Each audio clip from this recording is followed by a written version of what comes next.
कैसे हैं आप सब? आई होप आप लोग सब ठीक है। मैं हूं इस वक्त मुंबई एलटीटी स्टेशन पे और पीछे ही हमारे है प्लेटफॉर्म नंबर 2 जहां पे हमारी ट्रेन रेडी है। तो चलिए अंदर चलते हैं। ज़्यादा टाइम बचा नहीं, थोड़ा सा लेट हो गया क्योंकि हार्बर लाइन से अगर आना हो तो कभी कभार ट्रेन अटक जाती है और मुझे पहुंच जाना चाहिए था यहाँ पे 10:30 बजे, लेकिन अभी 11 बजने में 10 मिनट भी नहीं बचे, तो ट्रेन को छूटने में 15 मिनट भी नहीं बचे और मेरा कोच जो है वो एकदम आगे है B9। तो चलिए वहाँ चलते हैं। इस दरमियान मैं आपको फर्स्ट एसी का कोच भी दिखा दूंगा, उसका फेयर भी आपको स्क्रीन पे दिख जाएगा। 2 एसी का भी फेयर आपको बता दूंगा। डायनेमिक फेयर है, डोरंटो एक्सप्रेस है, तो बढ़ता है जब टाइम और सीट कम होती है। तो चलिए प्लेटफॉर्म नंबर 2 की तरफ बढ़ते हैं और अपनी जर्नी स्टार्ट करते हैं। 12219 मुंबई एलटीटी सिकंदराबाद डोरंटो एक्सप्रेस। तो वो आप देख सकते हो हमारी ट्रेन की जो पीछे की बैक लाइट है वो ब्लिंक कर रही है और अभी ये पूरा ट्रेन के जो सारे कोचेस है चल के जाना पड़ेगा। तो अगर आप लोकल ट्रेन से आ रहे हैं और तिलक नगर पे उतर रहे हैं तो अच्छा खासा चलना पड़ सकता है, ख़ास तौर से अगर आपका कोच आगे है तो ये फर्स्ट एसी कोच है जो डोरंटो लिवरी में है, तो अच्छी बात है। आगे तो आप देख सकते हो वही LHB रेड कोचेस हैं और इसका फेयर भी आपके स्क्रीन पे आगे फिक्स फेयर रहता है, इसमें फेयर चेंज नहीं होता फर्स्ट एसी का।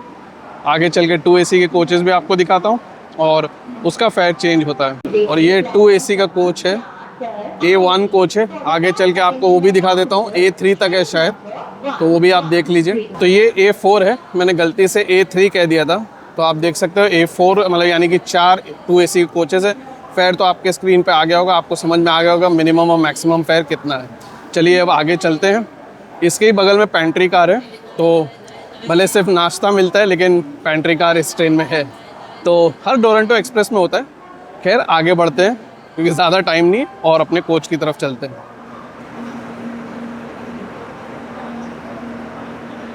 अभी भी थोड़ा और चलना बाकी है। B7 आया है, उसके बाद B8 और B9 है।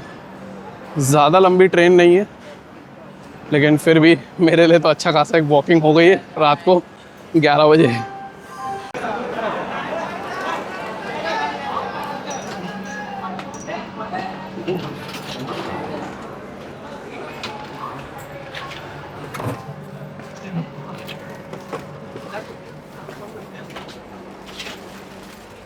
हाँ चालू है, कोने उभी है इसमें प्लेट होगा आपको भाई बाहरी टेंशन कोई भी नहीं करता।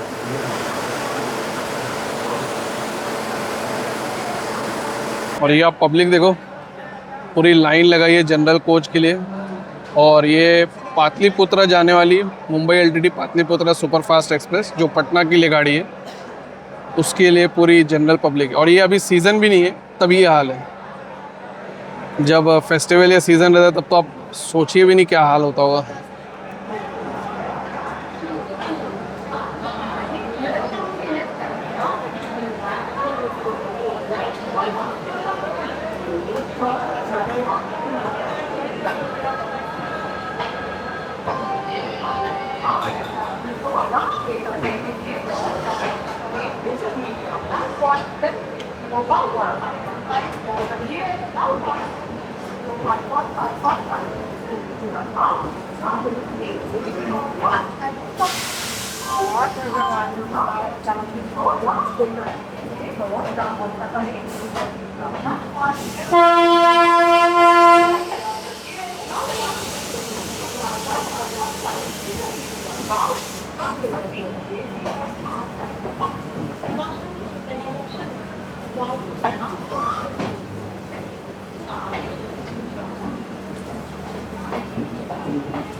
भाई वो था हमारी ट्रेन का शार्प ऑन टाइम डिपार्चर और अभी बेडिंग लगाता हूँ, फिर आपको कुछ स्किप्स दिखाता हूँ।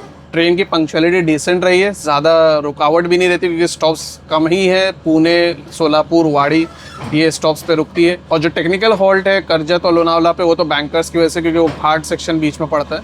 तो चलिए फिलहाल लगाते हैं बेडिंग और फिर कुछ स्किप्स एंजॉय करते हैं।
प्लॅटफॉर्म क्रमांक 5 पर येत आहे.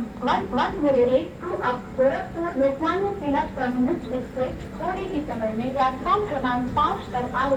One minute two up Gorakhpur Lokmanya Tilak terminus.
तो भाई वो थे कुछ इंटरेस्टिंग स्किप्स जो मैंने कैप्चर किए. अब सोच रहा हूँ थोड़ी देर आराम करते हैं क्योंकि 12 ऑलमोस्ट बजने वाले हैं. अगर पुणे या सोलापुर पे आँख खुली तो वो भी मैं आपके साथ ज़रूर शेयर करूँगा. चलिए देखते हैं सुबह से जर्नी कैसी रहेगी.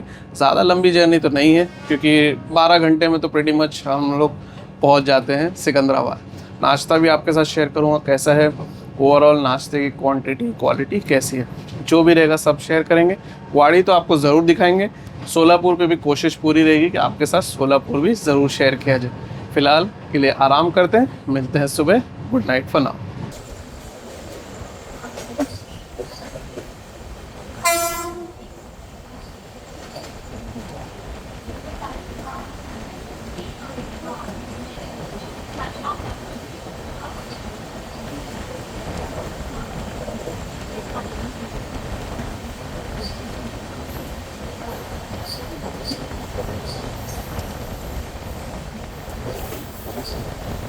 So very good morning. और काफ़ी ओवरकास्ट है बाहर और चाय मिल गई है.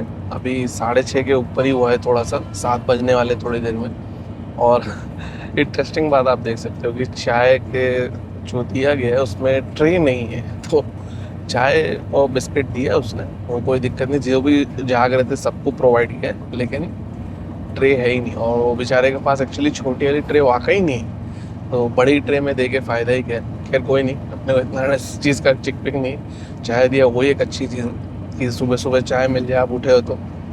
चलिए चाय फिनिश करता हूँ और फिर 8 बजे तो आड़ी पे हम लोग को पहुँच जाना चाहिए. और देखते हैं कि हमारा जो अराइवल सिकंदराबाद पे टाइम पे रहता है कि नहीं। कई बार क्या होता है कि थोड़ा सा डिले वहाँ पे आ जाता है, वरना वाड़ी पे, सोलापुर, ये सब पे भी मार्जिनल डिले रहता है, ज़्यादा बड़ा डिले नहीं रहता है। और नाश्ता भी वाड़ी के बाद ही मिलेगा, तो वो भी मैं आपको बताता हूँ कि नाश्ता भी कैसा रहता है। फिलहाल ये चाय फटाफट फिनिश कर देते हैं। तो कुछ इंटरेस्टिंग स्किप्स और क्रॉसिंग्स भी देखेंगे, जो भी मैं कैप्चर करूँगा वो सब आपके साथ शेयर करूँगा।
क्या ज़बरदस्त बारिश हो रही बाहर, बहुत ही तेज़ है इस वक्त तो।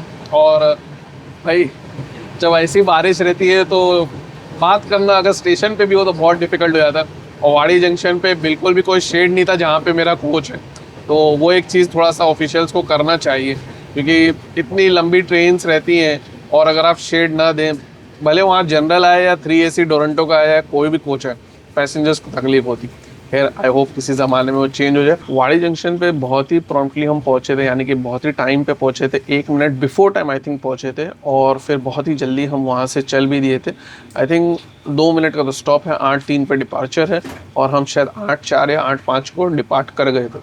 सिग्नल का क्लियरेंस तो 8:01 को ही दे दिया था। तो भाई यहाँ से अब रन जो है नॉन स्टॉप सिकंदराबाद तक है। और वाड़ी जंक्शन से एक रेलवे लाइन साउथ की तरफ जाती है, तो कोई ट्रेन अगर चेन्नई बेंगलुरु की तरफ जाती है तो उसकी डायरेक्शन साउथ की तरफ रहती है और वो ये वाली रेलवे लाइन यूज़ करती है। और हम मुड़ गए हैं सिकंदराबाद की तरफ, तो इसीलिए कर्व भी बहुत ही बड़ा रहता है और बहुत ही मैग्निफिसेंट रहता है। और ये जो डायरेक्शन है, अब हम थोड़ा सा ईस्ट की तरफ चलेंगे, तो ये थोड़ा सा जियोग्राफिकली डायरेक्शन भी आपको बता दी है।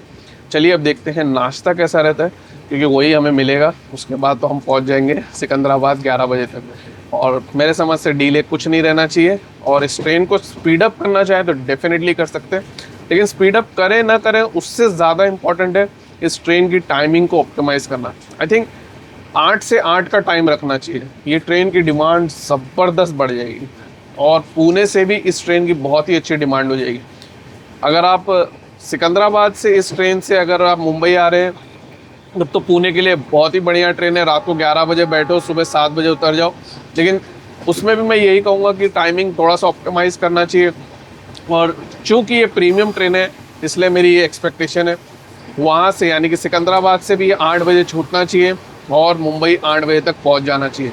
और वैसे ही 8 बजे छूटना चाहिए मुंबई से और सुबह 8 बजे सिकंदराबाद पहुंच जाना चाहिए। तो ये मेरी एक्सपेक्टेशन है, और ये मेरी एक्सपेक्टेशन इसलिए है क्योंकि प्रीमियम ट्रेन है, बहुत सीट्स खाली जाती है।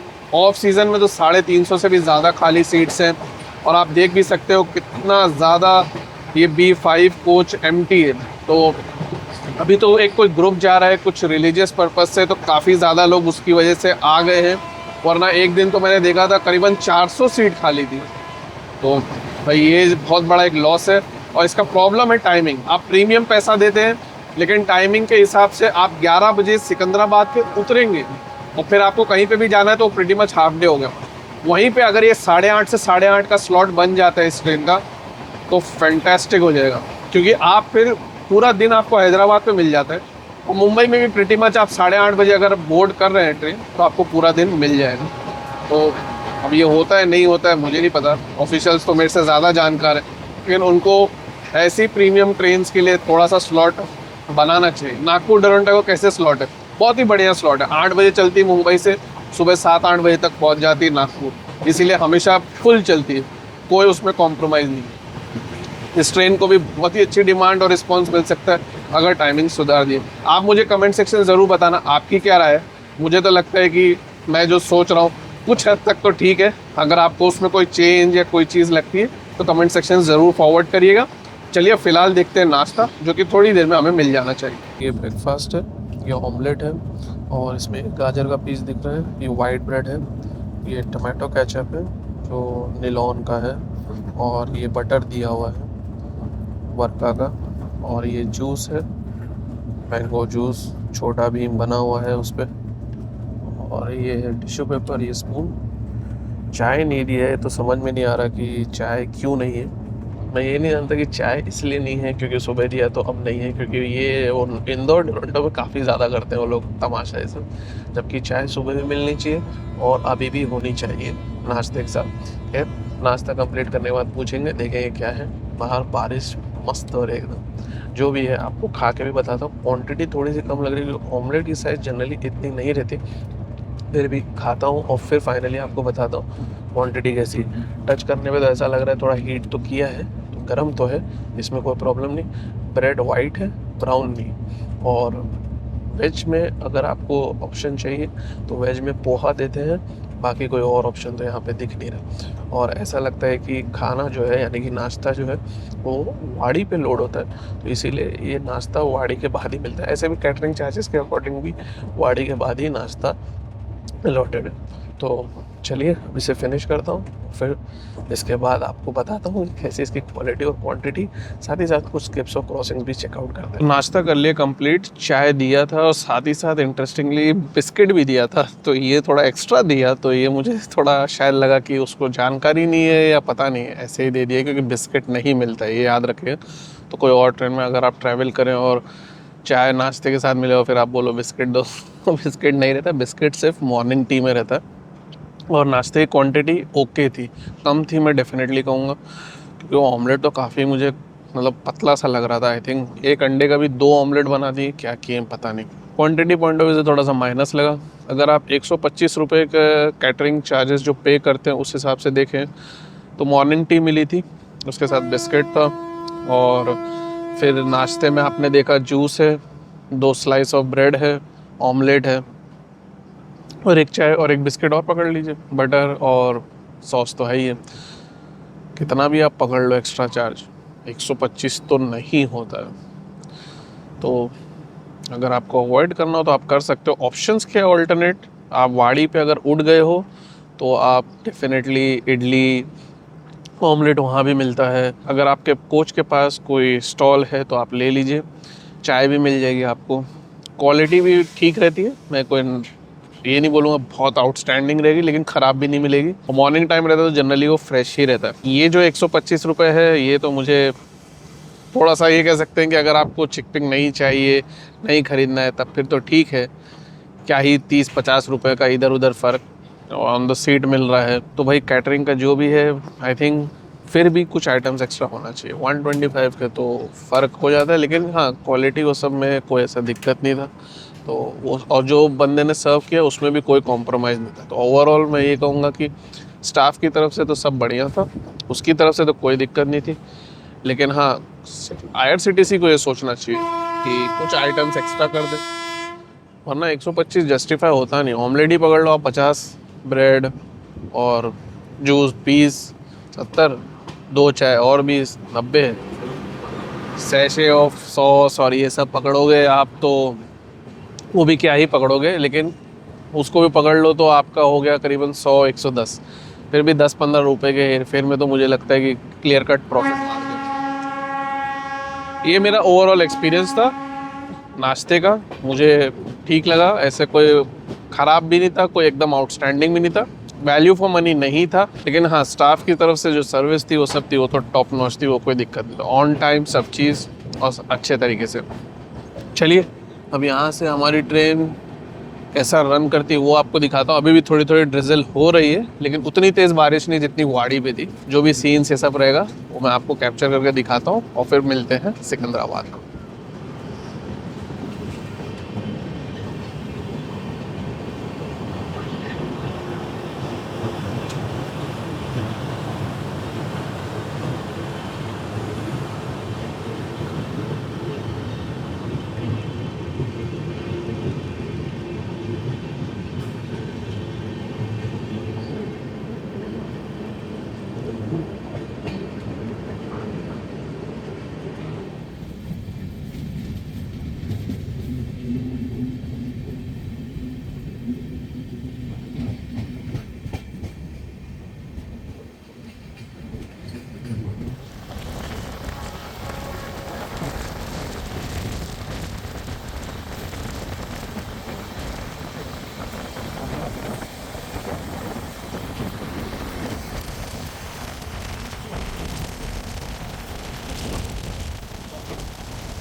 Passenger, drink over subscription.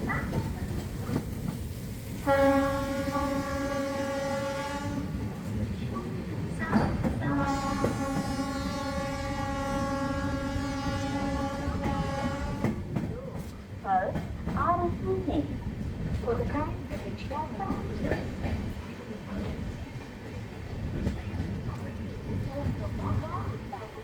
is coming.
तो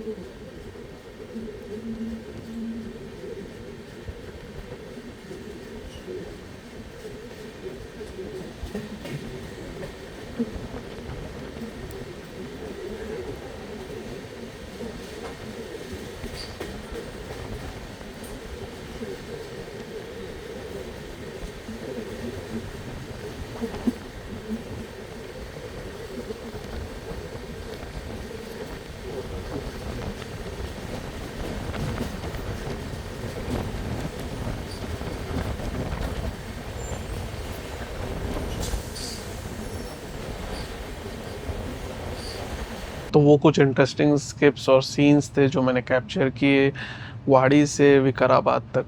विकाराबाद जंक्शन में मुझे लग रहा था कि हम हुबली हैदराबाद एक्सप्रेस को शायद ओवरटेक कर लें, जो थोड़ा लेट चल रही है 1 घंटे ज़्यादा, लेकिन ऐसा हुआ नहीं। वो अभी भी आगे ही चल रही है। अब वो ओवरटेक होती है या नहीं होती है वो तो फाइंड आउट करते हैं, और अगर होगी तो कोशिश करूँगा आपको ज़रूर दिखाने की। फ़िलहाल मैं आपको कोच का लेआउट दिखा देता हूँ, क्योंकि ये जगह थोड़ी सी खाली थी तो आपको पता चल जाएगा। और इंटरेस्टिंग चीज़ ये है कि हर कोच में प्रीटी मच सब सीट के लिए एक चार्जिंग पॉइंट है, 3 AC में भी। तो चलिए आपको इन डिटेल में बता देता हूँ कैसा है कोच लेआउट। तो साइड से आपको दिखाना शुरू करता हूँ। वहाँ एक चार्जिंग पॉइंट है, ऊपर चार्जिंग पॉइंट और बॉटल होल्डर है, और इस तरफ भी आप देखोगे तो यहाँ पे भी 2 चार्जिंग पॉइंट दिया हुआ है, और नीचे भी चार्जिंग पॉइंट है जो लोअर बर्थ के लिए है। इधर पे भी 4 बॉटल होल्डर्स दिए हुए हैं, और आप देख सकते हो वहाँ भी एक चार्जिंग पॉइंट है, और इसी तरह से इधर भी आप देख सकते हो 2 चार्जिंग पॉइंट दिया हुआ है। तो जर्नी इतनी लंबी नहीं है 12 घंटे की, लेकिन इंडिविजुअल चार्जिंग पॉइंट देना मेरे समझ से अब तो एक नेसेसिटी हो गया। सभी के पास स्मार्टफोन रहता है, सभी को चार्जिंग लगती है, और ये बहुत ही अच्छा है कि हर 3 AC कोच में मैंने चेकआउट किया, मतलब पूरे के पूरे 9 नहीं, लेकिन 5-6 तो मैंने देख ही लिए, जिसमें सब में साइड अपर में और सारी सीट्स के लिए इंडिविजुअली चार्जिंग पॉइंट दिया है। चलिए अब देखते हैं कुछ और इंटरेस्टिंग स्किप्स। ट्रेन बार बार स्लो हो रही है, उसकी वजह वही ट्रेन जो हमारे आगे चल रही है, हुबली हैदराबाद एक्सप्रेस। यही थोड़ा मुझे माइनस लगता है कि अब रिसेंट 2-3 साल के अंदर डोरंटो एक्सप्रेस, जो कि एक प्रीमियम प्राइसिंग वाली ट्रेन है, उसकी वो प्रायोरिटी नहीं रह गई। अब अगर आप सोचिए कि हम ऐसे अगर पंक्चुअलिटी से बताऊं तो हम थोड़ा डीलेड चल रहे हैं, 10 मिनट के आसपास। बहुत बड़ा डीले नहीं है, लेकिन जहाँ पे कि हमें स्पीड अपग्रेड होना चाहिए, क्योंकि हम स्पीड अपग्रेड करने की तरफ जा रहे हैं, ऑफिशियल्स, गवर्नमेंट, सब लोग, तो एक प्रीमियम ट्रेन को भी होना चाहिए। तो वहाँ स्पीड अपग्रेड तो बहुत बात की चीज़ है, ट्रेन को प्रायोरिटी नहीं है।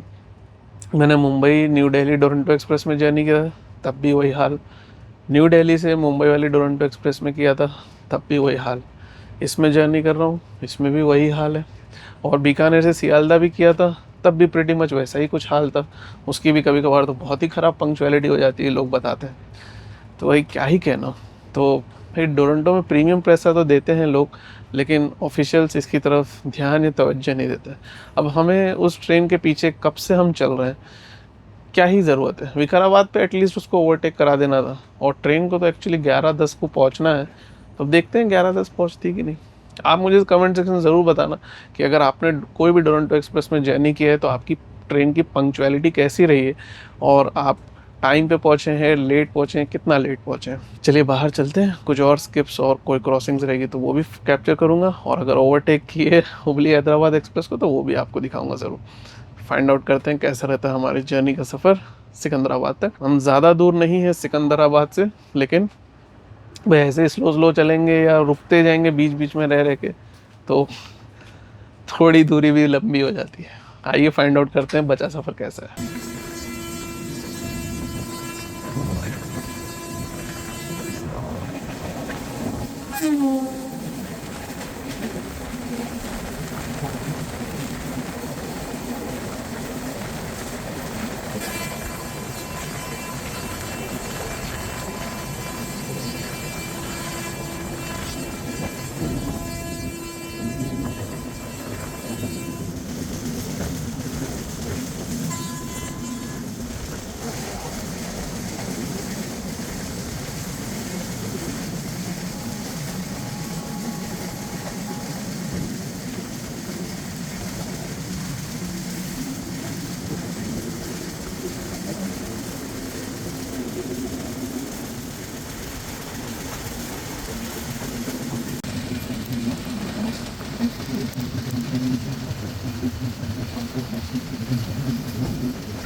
जैसा कि आपने देखा हम पहुँचे 11:30 बजे और 20 मिनट का डिले हो गया और हुबली हैदराबाद एक्सप्रेस के आगे नहीं गए।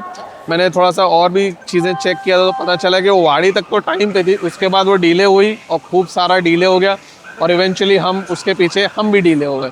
तो पंक्चुअलिटी ओके कहूँगा, मेरी जर्नी में तो कुछ खास नहीं रही क्योंकि टोरंटो से मैं 20 मिनट का डिले एक्सपेक्ट नहीं करता, खास तौर से इस ट्रेन से। तो मैं सोच रहा था कि यार बिफोर टाइम पहुँच जाना चाहिए था, खैर शायद ज़्यादा उम्मीद कर लिया। खान पान के बारे में बताऊं तो खान पान मैनेजेबल था। अगर आपको कोई ऑप्शन नहीं है और आपको वाड़ी पे नहीं खरीदना है तो ट्रेन से आप खरीद सकते हैं। 125 रुपये की कैटरिंग चार्जेस है। और फाइनली सेफ्टी भी बढ़िया थी, कोई ऐसा दिक्कत नहीं था, ज़्यादा स्टॉप्स नहीं है, कोई ऐसे अनवांटेड पैसेंजर्स या कुछ भी नहीं था और काफ़ी पीसफुल और कंफर्टेबल जर्नी थी। फिर भी कोई सवाल हो, कोई सजेशन हो, कोई फीडबैक हो तो कमेंट सेक्शन ज़रूर पूछिएगा। वीडियो आपने पूरा देखा उसके लिए बहुत बहुत धन्यवाद। ट्रैवल करें सेफली, मुस्कुराते रहें और अगर आप चैनल पे नए हैं तो सब्सक्राइब करना ना भूलें और वीडियो अगर आपको पसंद आया हो तो लाइक बटन ज़रूर दबाएं। अपना ख्याल रखें, मिलेंगे फिर कोई नई जर्नी में, तब तक के लिए गुड बाय।